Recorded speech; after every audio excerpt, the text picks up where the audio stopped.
Alright everybody, welcome back to the channel. This is Sci-Fi Sunday on our channel where we talk about all things sci-fi, and we have got to talk about Alien Romulus. So let's jump right into it. Alright, just like we talked about Beetlejuice, because it deserved its own video. This is another franchise, another sequel that really deserves to be talked about more. It deserves its own video. And what better day for that to happen than on our Sci-Fi Day, Sci-Fi Sunday. So we are going to kind of break down what the trailer showed, what I think, and all of that. So let's have some fun with this. So the trailer starts off with just voices and this hallway that looks very familiar. This ship that looks very familiar. And we see this spaceship, and it does. It just brings back all those old feelings of the first Alien movies. So already I'm super pumped to even get to talk about it. And then we have them say, run. That's all they needed to say, was run. And we see the face huggers running out after the people, jumping here and there.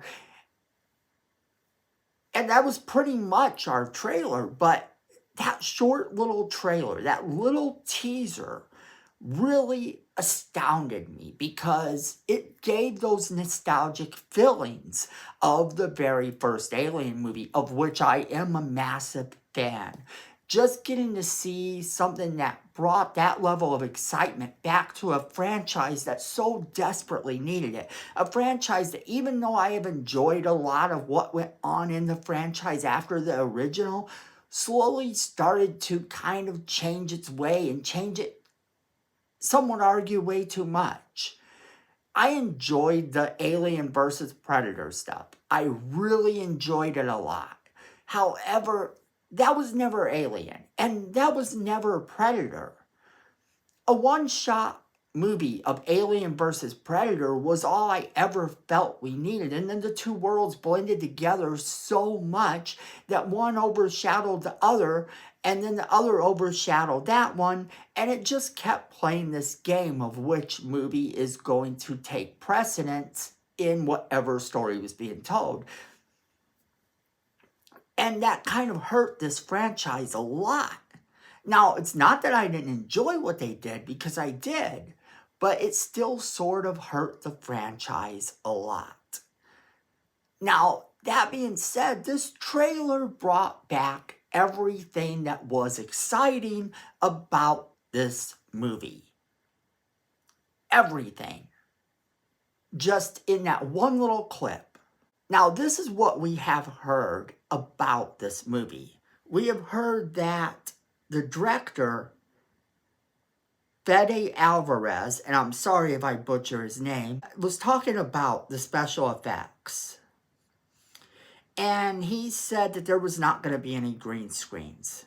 He said that they were going to make sure that for the creatures, they brought in the guys from Aliens. So they actually brought in the people that were in their early 20s in the Aliens movie, the sequel to Alien, and brought them in to actually do this movie.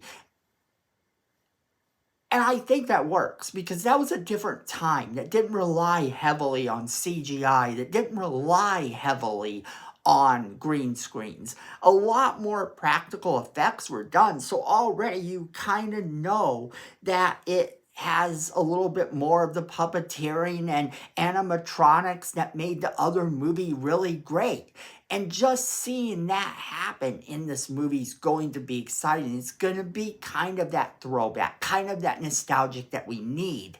Because I feel that Hollywood, while I enjoy a great movie with a lot of really cool CGI, and you can do so much more now than you could do then,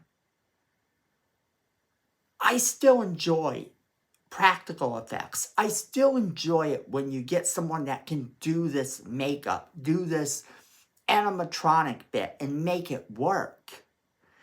And to see that that's what they're doing, and then to see this trailer and see that it looks like it's going to be that good just from the little short trailer we get, then yeah, I'm very excited. And they said they went with the puppets on every level. They went with the puppets on every level of this, so there isn't going to be a lot of CGI. There isn't going to be a lot of green screen work here. This is going to be very much practical, and sometimes practical is a lot scarier. He goes on to say he has an obsession with no green screen, so they built every creature and set. So they built everything in there. Everything had to be built. So we were living, breathing in these spaces. He says, I am not an anti-CGI guy. I just come from a background where I know how to build the effects myself. And that's great. That is really cool. That's something that I feel this movie needs. And just with that trailer alone, it looks like we are getting a new crew. I don't think Sigourney Weaver is going to be coming back for this movie. Now, we have heard that they also go on to say that Prometheus and Covenant are not being completely abandoned by this franchise.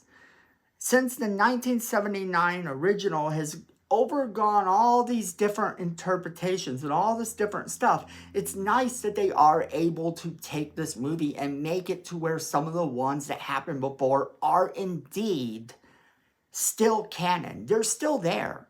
That's important too. So I really think that this movie is going to be awesome. I think that this is going to be a very cool thing for us to see. We're going to get to revisit a world that we loved, creatures that terrified us. And it is going to be done in its original style. I hope that this is something that Hollywood continues. Hire writers and directors that can take us back to the world as we remember it. I feel that that's important to do because so many times when they hire new writers and new directors, we're not being taken back to the world we remember. And sometimes that is cool, but you have to at least have enough of the original world to actually make it seem as though we are revisiting it. There are a lot of movies that do this, a lot of movies that really care enough to make sure that you still know you're in those worlds. And I think that that's important. And giving us the feel of the original movie is definitely something that I feel more of Hollywood needs to look at. They need to do this. Hire people that know the importance of keeping it the way it looked before. Beetlejuice looks like it's going to really bring us back to the whole Beetlejuice universe, and part of that is because the original director is there. But if you get a new director, they have to be able to bring us back. They have to be able to take us to that place all over again. And that's the problem with a lot of reboots and sequels. You really don't get taken back to where you were originally. This one looks like it does that. And for that reason, I am so excited to see this movie and can't wait until it comes out. And its release date is August 16th of this year, which is not that far away. So that is going to be so much fun, and I can't wait for us to talk about it. As always, we want to know what you guys think. Make sure you leave us that comment in the comment box below. Make sure you're sharing this video with all of your friends because they're going to want to be a part of the conversation as well.